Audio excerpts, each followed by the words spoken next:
Well, to the chagrin of many, but to the joy of parents, children, for the most part, go back to school this coming week. I know you guys are so excited about that. I know some of the parochial schools are going back the next week, but most of the public schools are this week on Wednesday or Thursday. And, you know, kids, it's part of that time of year. Teachers, I'm sorry, it's what you do. Parents, you can finally go blindly. But think back for a moment about the joy and excitement about that first day of school. I mean, remember back when you were, going to school for the first time and like in kindergarten? Well, wait, you probably can't, Nancy, you probably don't remember.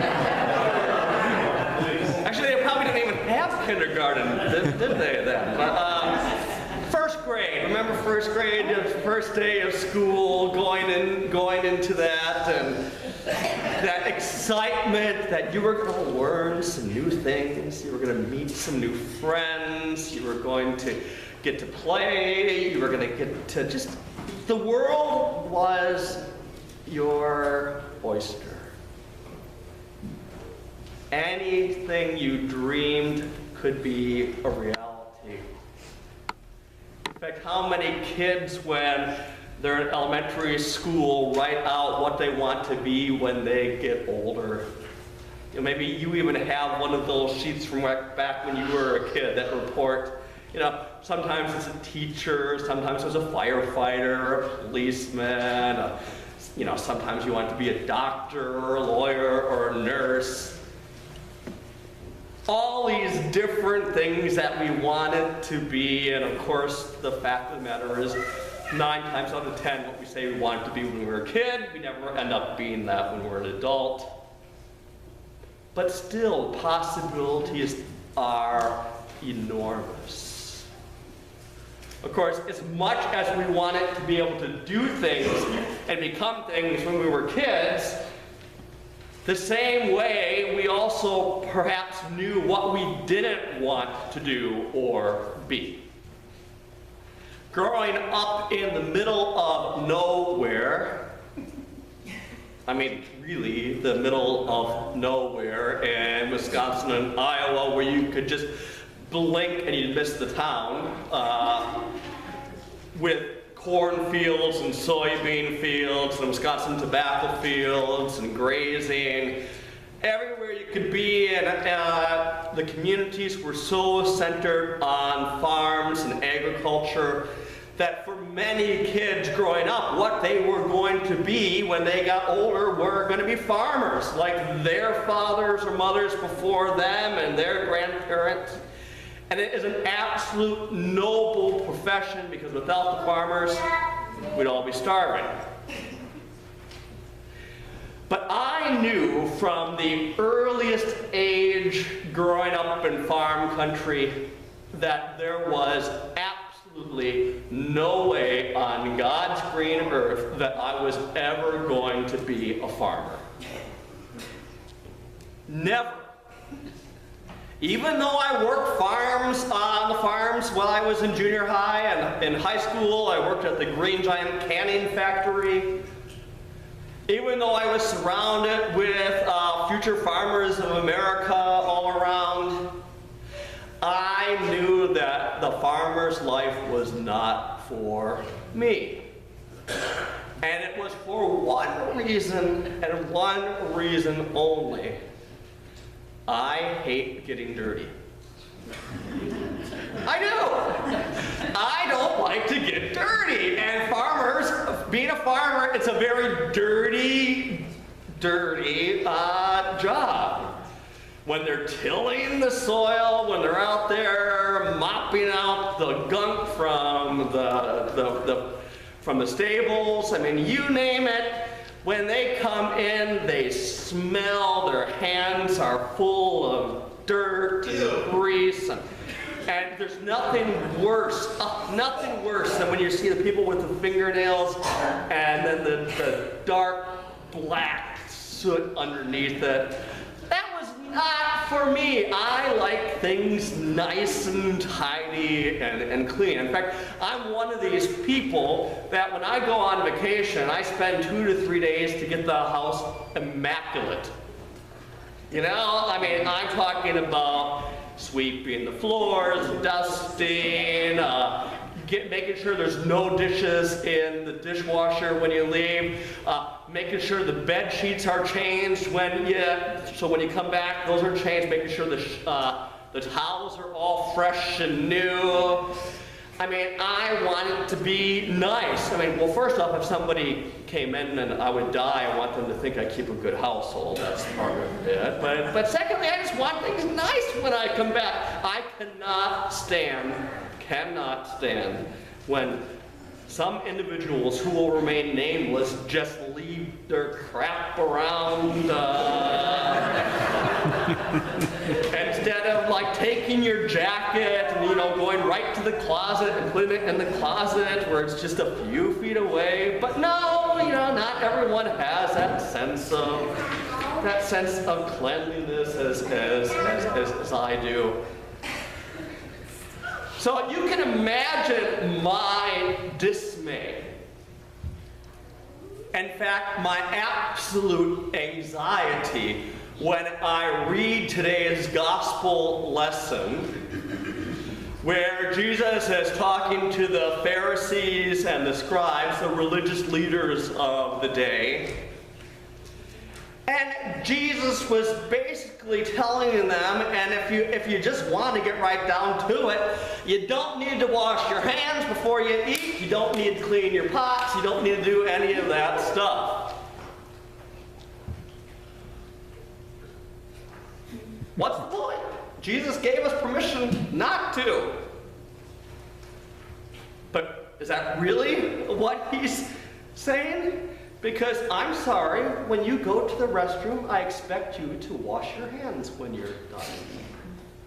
When you get prepared to eat or get cooking, I expect you to wash your hands. I expect the pots and the pans to be clean. But what happens in our lives, what Jesus was pointing out to the scribes and the Pharisees,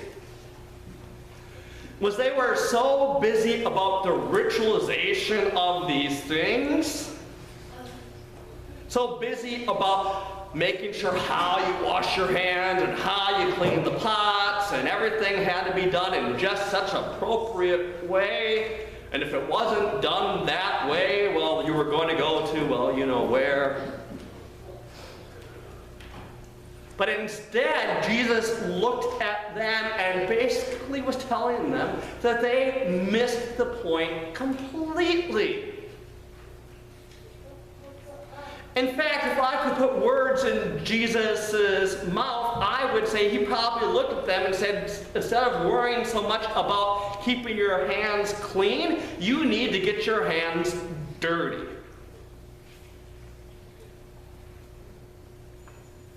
That if we're really going to be followers of God through Jesus Christ, then we need to be about the business of making sure our hands are as dirty can be. And I'm not talking about physical dirt per se. I'm talking about doing the dirt, the hands-on work of ministry.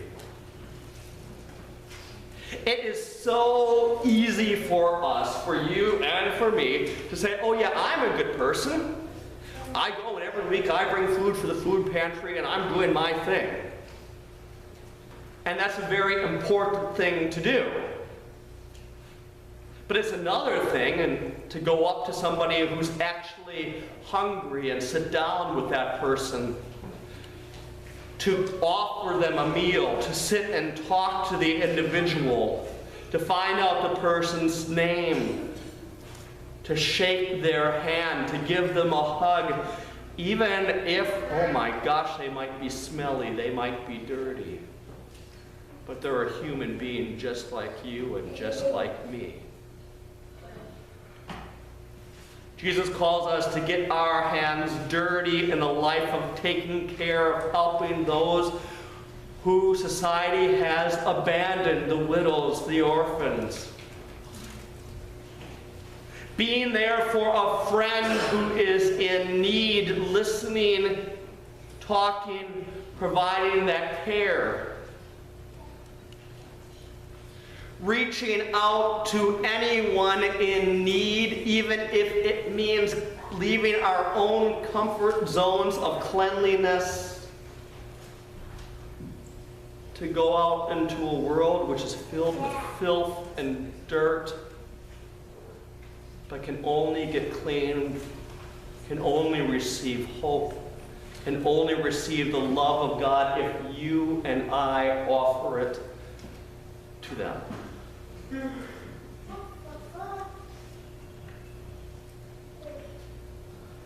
God is asking each and every one of us today to get our hands filthy. Not only individually, but here at St. Jude as our parish. Think about it. How many hours a week is that classroom hall utilized? How many hours a week is our parish hall utilized? What could we possibly do to be getting our hands dirty, to be reaching out to people in our neighborhoods whose needs might be different than those perhaps in the inner city, but whose needs are equally as great as anyone, any place, anytime?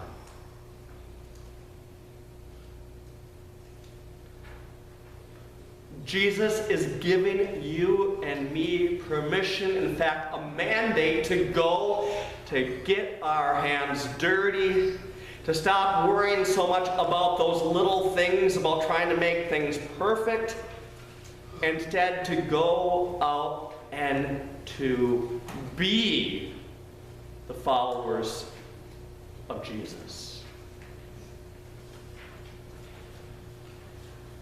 Still doesn't mean you don't have to wash your hands. Still doesn't mean you can't leave your pots and pans just sitting anywhere. But it means we are about to be doing the work, the dirty work, that leads towards wholeness and completeness and light and joy. To be there for those who need to see and feel Jesus in their life. If we're not willing to do it, who is?